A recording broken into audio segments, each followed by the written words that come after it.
આજે તમારા માટે ટુ વ્હીલર અને ફોર વ્હીલર બંનેમાં કામ લાગે એવી ટ્રીક લઈને આવ્યો છું. નોર્મલી ટુ વ્હીલરમાં જે લેગ સ્પેસનો ભાગ આવે છે તો આ રીતનું પ્લાસ્ટિક આપેલું હોય છે અને થોડાક જ સમયમાં તે લાઇટ કલરનું થઈ જાય છે અને ખરાબ દેખાવા લાગે છે. અને એ જ રીતે કારનો બમ્પર અને અમુક સાઈડના પાર્ટ પ્લાસ્ટિકના આપેલા હોય છે અને સમય જતાં એનો બી હાલ આવો જ થતો હોય છે. અને જો પ્લાસ્ટિક પોલિશ મારીએ તો 2-4 દિવસ નવું રહેશે, પાછી થોડા દિવસમાં જેવું હતું એવું જ થઈ જાય છે. અને જો નવું બોડી નંખાવા જઈએ તો એનો ખર્ચો મોટો પડે છે. તો આજે તમારા માટે એક ટ્રીક લઈને આવ્યો છું જેનાથી તમારા વાહનના પ્લાસ્ટિક પાર્ટ લોંગ ટાઈમ માટે નવા જેવા થઈ જશે. આના માટે તમારે એક ફ્લેમ ગન લેવાની છે.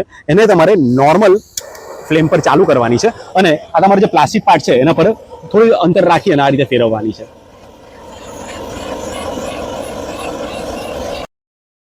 હવે આ પ્લાસ્ટિક પાર્ટ લોંગ ટાઈમ માટે આ રીતનું નવા જેવો જ રહેશે.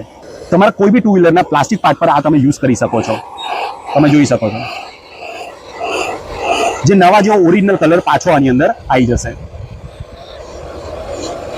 એ જ રીતે તમે કારના પ્લાસ્ટિક પાર્ટને બી નવા જેવું કરી શકો છો.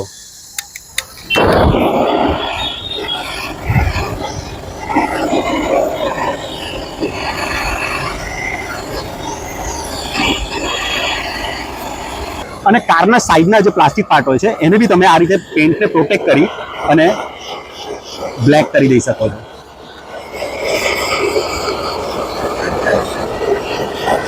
એકદમ નવા જેવા થઈ જશે.